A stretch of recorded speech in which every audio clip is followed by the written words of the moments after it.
Olá, muito bom dia.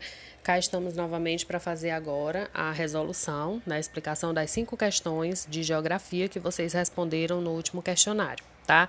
Lembrando que no questionário passado e nesse agora que vocês estão responderam, perdão, e no próximo, certamente, a gente vai trabalhar o tema urbanização, por quê? Primeiro, porque é um conteúdo bastante extenso, não dá para se trabalhar a urbanização em 2, 3, 4 aulas. É algo que se estende um pouco mais. Principalmente quando a gente parte do processo de urbanização e vem para a caracterização dentro da nossa realidade, ou seja, quando a gente vai analisar o processo de urbanização no Brasil, né, que é bastante diverso, bastante heterogêneo, e aí a gente vai compreender ao longo das nossas aulas e das nossas resoluções de questões, no caso, como que esse processo acontece, tá? Então, eu trouxe aí o resumo, mais uma vez, sobre urbanização, tá? Mundial e a nível de Brasil.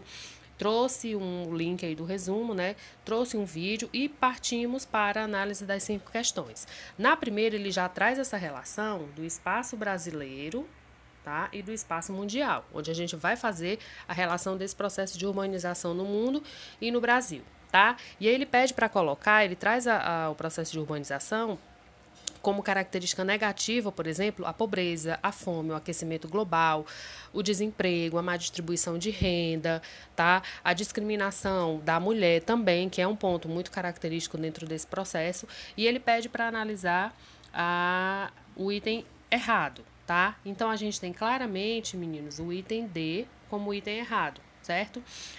Por que o item D é errado? Porque ele diz o seguinte: apesar de seu grande crescimento populacional, a cidade de São Paulo, um dos maiores aglomerados urbanos mundiais, não é classificada como metrópole global, pois seus indicadores sociais estão entre os piores do mundo. Se a gente considera a nível de Brasil, São Paulo está com seus indicadores sociais como os melhores do Brasil, tá? Juntamente com os estados da região sul, né? E aí a gente não pode colocar. São Paulo é a maior cidade do Brasil, é uma das maiores da América Latina, então eu não posso negar ao fato, sabendo disso, dizer que ele não é, onde ele coloca aqui, ó, onde ele não é classificada como metrópole global. É classificada como metrópole global, sim. São Paulo e Rio são as duas metrópoles globais a nível de Brasil que nós temos, tá? Então, o que nega, no caso, ele está pedindo o item errado, então a gente tem claramente o item D, tá bom? Na segunda questão, ele traz três ações, pede para que vocês as julguem, tá? Então, ele quer que você diga quais das 3 alternativas são as alternativas verdadeiras, tá? A primeira e a terceira aparece como alternativa verdadeira. Por que a segunda é errada? Porque ela diz o seguinte: o crescimento da taxa de urbanização implica uma acentuada melhoria nas condições de vida da população dos países subdesenvolvidos. Onde é que eu posso colocar o erro aí dentro dessa questão? Onde ele diz que a taxa de urbanização implica uma acentuada melhoria das condições de vida da população dos países subdesenvolvidos. Isso seria certo se ao final ele trocasse o tema subdesenvolvido pelo tema desenvolvido. Aí sim o item estaria correto. A gente aqui nos países subdesenvolvidos coloca-se a nossa realidade, né, a nível de Brasil, o fato do nosso processo de urbanização ter sido desorganizado, né? Ele é um processo ainda hoje descontínuo, ou seja, de forma desordenada. Então, isso é típico de países subdesenvolvidos. Então, não houve uma melhoria na condição de vida da população.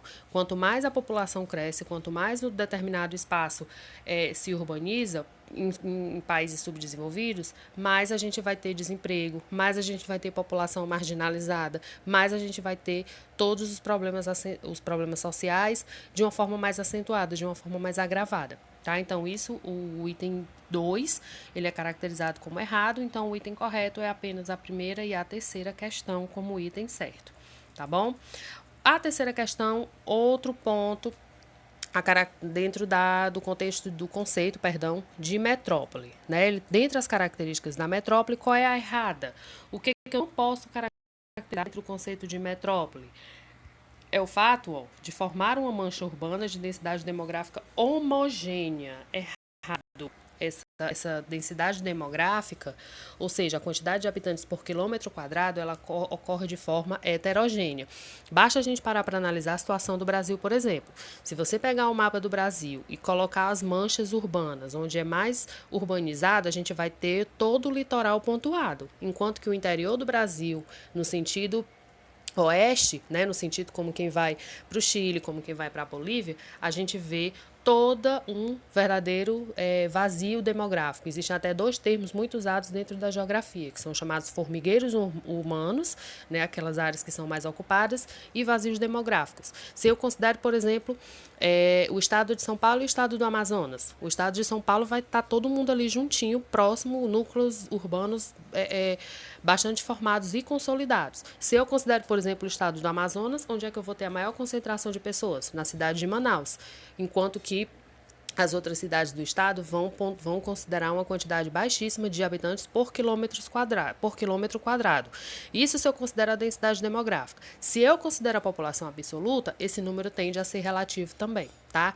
Então é errado quando ele diz que o conceito de metrópole ele acontece de uma forma homogênea, não é, tá? É uma forma heterogênea que se coloca de uma forma contínua, também não, ele se coloca de uma forma descontínua pelos municípios da região metropolitana. Basta a gente analisar o caso de Fortaleza.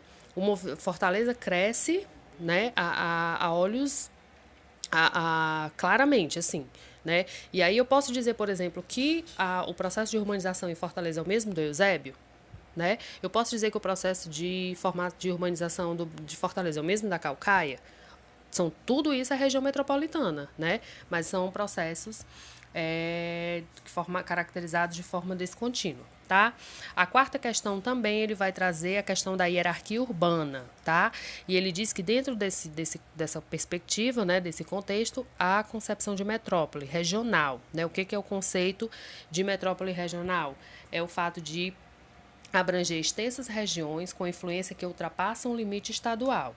Professora, eu posso caracterizar uma metrópole regional, algo que se passe do estado do Ceará e se emende com o Rio Grande do Norte? Posso. Eu posso caracterizar uma extensão, uma metropolização regional do que sai do estado do Rio e vai em direção ao estado de São Paulo? Posso. É região, eu estou tratando de região Nordeste, região Sul, região Sudeste, região Norte, região Centro-Oeste, tá? Então, esse processo de metrópole regional, ele vai ultrapassar esse limite dos municípios, ele vai ultrapassar, sobretudo, o limite dos estados, tá? E, por fim, a gente vem aí dentro da urbanização do século XX, que a gente sabe que o século XX foi o século passado, tá?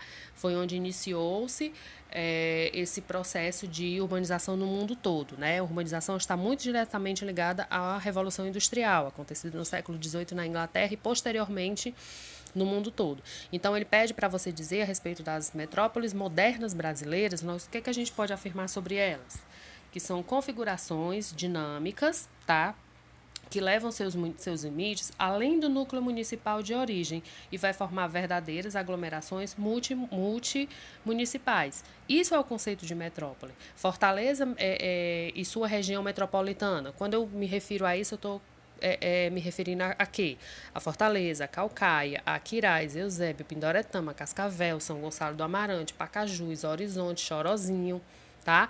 Tudo isso é o que forma a região metropolitana de Fortaleza, que é metropolizada, que é polarizada, que é gerenciada, digamos assim, por quem? Pela capital Fortaleza, tá? Todas as capitais brasileiras, elas vão sofrer uma certa influência. Eu não posso dizer que todas as capitais brasileiras são metrópoles. Eu caio no equívoco.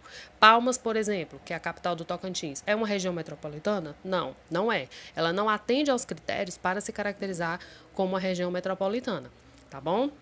Então, eu espero que vocês façam a relação aí dessas explicações juntamente com o que vocês colocaram lá nas marcações de vocês, ok? Até a próxima.